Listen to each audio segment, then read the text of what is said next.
नमस्कार दोस्तों, share market की दुनिया में आपका स्वागत है।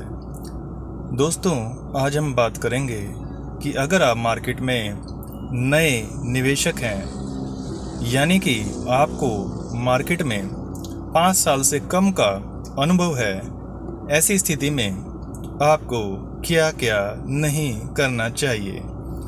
दोस्तों, सबसे पहली गलती जो नए निवेशक करते हैं अक्सर, वो होती है पास्ट परफॉर्मेंस के आधार पे मार्केट में इन्वेस्ट करना। अब जब हम लोग नए नए शेयर मार्केट में निवेश करने आते हैं तो हमें ये नहीं पता होता कि हमें मार्केट में क्या लेना चाहिए।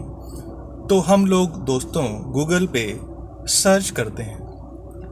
गूगल हमें बताता है कि पिछले समय में, पिछले 3 साल में या पिछले 5 साल में या पिछले 1 साल में या पिछले 6 महीने में मार्केट में किस सेक्टर ने, किस शेयर ने, किस सेगमेंट ने अच्छा परफॉर्मेंस दिया है। और हम ये समझ बैठते हैं कि आने वाले वक्त में भी यही सेगमेंट, यही सेक्टर अच्छा परफॉर्म करेगा। मगर दोस्तों, ऐसा नहीं होता है। दोस्तों, शेयर मार्केट साइक्लिकल है, साइकिल की तरह है। कभी ऊपर जाती है तो कभी नीचे जाती है। शेयर मार्केट में जो शेयर चल चुका है वो आगे कम चलता है, जो सेक्टर चल चुका है वो आगे कम चलता है, जो सेगमेंट चल चुका है वो आगे कम चलता है, जो फंड मैनेजर चल चुका है वो आगे कम चलता है। शेयर मार्केट में जो पहले कम चला है वो आगे ज़्यादा चलेगा, जो बुरा परफॉर्म करके आया है वो आगे अच्छा परफॉर्म करेगा। और ये साइकिल का ड्यूरेशन भी दोस्तों अलग अलग होता है। किसी सेक्टर में साइकिल्स 15-15 साल के होते हैं दोस्तों, जैसे कि रियल एस्टेट।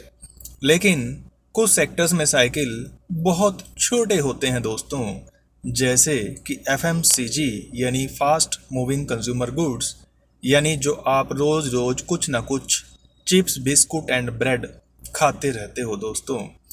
IT सेक्टर भी थोड़ा साइक्लिकल है, बैंकिंग सेक्टर थोड़ा सा ज़्यादा साइक्लिकल है, और स्टील सेक्टर, मेटल साइकिल तो दोस्तों बहुत ज़्यादा साइक्लिकल है। फंड मैनेजर भी दोस्तों साइक्लिकल होते हैं, यानी कोई फंड मैनेजर ग्रोथ स्टाइल को पसंद करता है, यानी वो ऐसी कंपनीज में पैसे लगाता है जिनकी ग्रोथ रेट अच्छी होती है, जो बड़ी तेज़ी से जिनकी सेल्स एंड प्रॉफिट्स बढ़ रहे होते हैं। लेकिन कुछ और लोग होते हैं मेरे जैसे, प्रशांत जैन जैसे या S नरेन जैसे, ये लोग वैल्यू ओरिएंटेड होते हैं, यानी ये लोग पहले प्राइस भी देखते हैं कि भैया चीज़ महंगी तो मैं नहीं लूँगा, सस्ती चीज़ों में से देखूँगा कि कौन सी बढ़िया है, उसके बाद लूँगा। तो इनके दोस्तों अलग अलग साइकिल में परफॉर्मेंस आती है। ग्रोथ वाला जैसे एक्सिस वाला है, मोतीलाल ओसवाल वाला है, ये लोगों जैसे सौरभ मुखर्जी है, ये परफॉर्म करेंगे 3-4 साल, फिर अगले 3-4 साल कोई और परफॉर्म करेगा, जैसे S नरेन, प्रशांत जैन या दूसरे वैल्यू वाले। तो फंड मैनेजर के भी दोस्तों स्टाइल हैं, अब स्टाइल के दोस्तों साइकिल हैं। तो अब आप पहली गलती, अगर आप मार्केट में नए हैं तो ये ना करें कि पास्ट परफॉर्मेंस को देख के आपने कोई म्यूचुअल फंड का, शेयर का या सेक्टर का दोस्तों चुनाव कर लिया। आजकल मैं देख रहा हूँ कि लोग जो हैं डिफेंस सेक्टर में इन्वेस्टमेंट कर रहे हैं, रेलवे सेक्टर में कर रहे हैं, या PSU यानी पब्लिक सेक्टर एंटरप्राइज यानी सरकारी कंपनी में कर रहे हैं। अब ये दोस्तों एक गलत चीज़ है, आपको ऐसा नहीं करना चाहिए, क्योंकि रेलवे, डिफेंस और PSU ने आपका पैसा कमा के दे दिया है, ये परफॉर्म कर चुके हैं। अब साइकिल का सिद्धांत कहता है मीन रिवर्जन, यानी चीज़ें घूम फिर के वहीं आ जाएंगी। ये वाला सिद्धांत कहता है कि ये वाले सेक्टर भैया, रेलवे, डिफेंस और सरकारी कंपनी आगे नहीं चलेंगे, और साल 2 साल खींच भी गए तो उसके बाद तो बिल्कुल नहीं चलेंगे। तो भैया फिर क्या करें? तो ऐसे सेक्टर लो जो उतने नहीं चले हैं लेकिन फंडामेंटली बढ़िया हैं, जैसे कि बैंकिंग, जैसे कि फार्मा, जैसे कि एफएमसीजी, जैसे कि आईटी, जैसे कि एग्रो केमिकल्स। तो मैंने आपको 5 सेक्टर बता दिए जहाँ पे आप इन्वेस्टमेंट कर सकते हैं, IT, pharma, FMCG, agrochemical and banking sector. तो भैया मेरे को तो बैंकिंग सेक्टर सबसे बढ़िया लगता है क्योंकि समझ में ही वही आता है। खैर सेक्टर ये पांचों बढ़िया हैं। अगर आप फंड मैनेजर्स को सुनते हो तो फंड मैनेजर्स हैं जो एक्सपर्ट्स हैं, उन्होंने 90-95% जो है वो इन्हीं को लेकर के बुलिश नज़र आते हैं। डिफेंस को लेके सारे डरे हुए हैं भैया। निकुंज डालमिया भी डरा हुआ है जो ईटी नाउ का एडिटर है। ईटी नाउ मतलब इकोनॉमिक टाइम्स नाउ का एक न्यूज़ चैनल है दोस्तों, media, business media news channel है। तो सब डरे हुए हैं कि भैया डिफेंस भी महंगा है, रेलवे भी महंगा, भागो भागो भागो। तो एक्सपर्ट को पता होता है, उनको, उन्होंने 20-30 साल देख लिए हैं, उनको पता है कि ये वाली गलती नहीं करनी। तो सबसे पहली गलती पास्ट परफॉर्मेंस के बेस पर इन्वेस्टमेंट करना, ये नए लोग करते हैं और इनको नहीं करनी चाहिए। दूसरी गलती ये लोग क्या करते हैं, दूसरी गलती ये लोग करते हैं कि भैया जो है जब इनके रिटर्न्स नेगेटिव होने लगते हैं, अब मान लीजिए आपने कोई चीज़ महंगी ले ली तो साल में, 6 महीने में, 2 साल में वो चीज़ अंडर परफॉर्म करेगी, वो चीज़ नुकसान करेगी आपका। अब नुकसान करेगी तो आप डर के भाग जाओगे भैया। अब ये गलती है, फिर आप मार्केट को गालियां दोगे कि भैया मार्केट में तो पैसा नहीं बनता, अब मैं क्या करूं। तो मार्केट से दोस्तों भागना नहीं है, गलती कर ली कोई बात नहीं। आप जहां भी इन्वेस्ट कर रहे हो आप बस ये देखो, अगर वो चीज़ बढ़िया है और गलती से आपने महंगी ले ली और अब वो सस्ती हो रही है, तो आप ये सोचो कि चीज़ तो देखो बढ़िया है, ठीक है मैंने महंगी ले ली तो अब मेरे को सस्ती मिले तो सस्ती भी ले लेता हूँ, मेरा कॉस्ट एवरेज हो जाएगा, मेरा खर्चा कम हो जाएगा। तो आप एक तरह से उसमें कॉस्ट एवरेजिंग करके फिर दोस्तों बाद में प्रॉफिट पे निकल सकते हो। तो ये एक तरीका होता है, ये दूसरी गलती है जो आपने नहीं करनी है।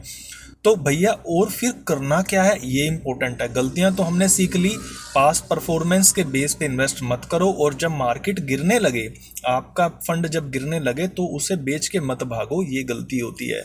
अब करना क्या है, देखो अगर आप नए बंदे हो और आपको ज़्यादा टेंशन नहीं लेनी भाई कभी गिर रहा है कभी चढ़ रहा है, क्योंकि जब आप शेयर मार्केट में दोस्तों पैसा लगाते हो तो दिमाग में ये आता है कि भैया नुकसान ना हो मेरा, और फिर आप रोज रोज मार्केट को देखते हो कि आज क्या हुआ आज क्या हुआ, तो बड़ी इमोशंस आपके अंदर जनरेट होती हैं, फियर की, ग्रीड की। मान लीजिए आपने पैसा लगाया, कल को दुगना हो गया, आपके अंदर उत्साह भर जाएगा, वाह मैं शेर हूँ। और अगर आपने मार्केट में पैसा लगाया आधा हो गया, आपको हो भैया पता नहीं किस गधे से सलाह लेकर के मैंने लगाया था, शेयर मार्केट तो जुआ है, यहाँ तो पैसा कभी मत लगाओ। तो कुल मिला के दोस्तों आप रोज रोज मार्केट तो देखोगे, ये तो खैर आपकी साइकोलॉजिकल कंपल्शन हो जाएगी। तो आप एक ऐसा काम करो, आप ऐसा कुछ लो जो कि ज़्यादा ना गिरता है ना बढ़ता है ना घटता है, ठीक ठाक सा रिटर्न दे दे, 12-15% का दे दे। तो आप दोस्तों अगर आप मार्केट में नए हो तो आपको लेने चाहिए एग्रेसिव हाइब्रिड फंड, या फिर जिनको हम बैलेंस्ड एडवांटेज फंड कह सकते हैं। ये फंड क्या करते हैं, ये लोग 50-60-70% शेयर्स में पैसा लगाते हैं, बाकी डेट में पैसा लगा देते हैं। अब डेट तो भैया ऊपर नीचे होता नहीं, इस वजह से वोलेटिलिटी कम होती है, अप डाउन कम होता है, आपकी इमोशंस के साथ ज़्यादा खिलवाड़ नहीं होता, आपको ज़्यादा इमोशनली साइकोलॉजिकली सहन नहीं करना पड़ता, रिटर्न थोड़ा सा कम बनता है। अगर सेंसेक्स 15% देगा तो हाइब्रिड फंड में भी 12-13% दे देंगे। हाइब्रिड फंड की दोस्तों एक और बढ़िया बात होती है, अब क्योंकि इनको फंड मैनेजर चला रहा है तो जो इनका इक्विटी पोर्शन है, यानी जो शेयर्स इन्होंने 60-70% पैसे से ले रखे हैं, ये बढ़िया ले रखे होते हैं, यानी बैंकिंग में, फार्मा में, या फिर जो मैं बता रहा हूँ आज के टाइम पे बढ़िया सेक्टर्स हैं। ये ओबियसली हमेशा सेम नहीं रहेंगे, लेकिन अभी तो इन्होंने वैल्यू के हिसाब से ले रखे होते हैं, प्राइस के हिसाब से नहीं। ये बढ़िया शेयर लेंगे, सस्ते लेंगे। तो अब आपको तो नहीं पता है कि डिफेंस नहीं लेना चाहिए या रेलवे नहीं लेना चाहिए, महंगा है, लेकिन फंड मैनेजर को तो पता है। तो एग्रेसिव हाइब्रिड फंड में दोस्तों रेलवे डिफेंस के स्टॉक्स आपको ज़्यादा नहीं मिलेंगे या बिल्कुल ही नहीं मिलेंगे। वो लोगों ने banking, pharma, FMCG, IT, agrochemicals यही खरीद रखा होगा, क्योंकि यही बढ़िया ऑप्शन है आज के टाइम पे। तो आप लें एग्रेसिव हाइब्रिड फंड जिसमें डेट भी हो और बढ़िया शेयर्स हो, तो आपका पोर्टफोलियो बढ़िया करेगा, आपको 10-12% रिटर्न मिल जाएंगे, चाहे आप मार्केट रोज देखो या ना देखो आपके पोर्टफोलियो में, क्योंकि चेंज ही नहीं होगा, इमोशंस भी जनरेट नहीं होंगे, तो आप कमाते जाओगे दोस्तों। कम चांस होगा कि आप डर के मारे शेयर मार्केट से निकल जाओ, भाग जाओ। और अगर ऐसा नहीं होगा तो फिर आप कभी ना कभी 4-5 सालों में तो भैया सीख ही जाओगे कि मार्केट में कभी अप आता है, कभी डाउन आता है, साइकिल चलते हैं, फंड मैनेजर के भी साइकिल चलते हैं, हर चीज़ के साइकिल। आपको समझ आ जाएगा कि भैया दुनिया में सबसे इंपॉर्टेंट प्रिंसिपल है मीन रिवर्जन, यानी कि चीज़ें एक मीन के आसपास घूमती हैं, साइकिल चलते रहते हैं। ये मत सोचो कि डिफेंस चल रहा है, स्मॉल कैप चल रहे हैं, रेलवे चल रहा है, पीएसयू चल रहा है तो ये भैया आगे भी चलते रहेंगे, ना भाई ना। Thank you.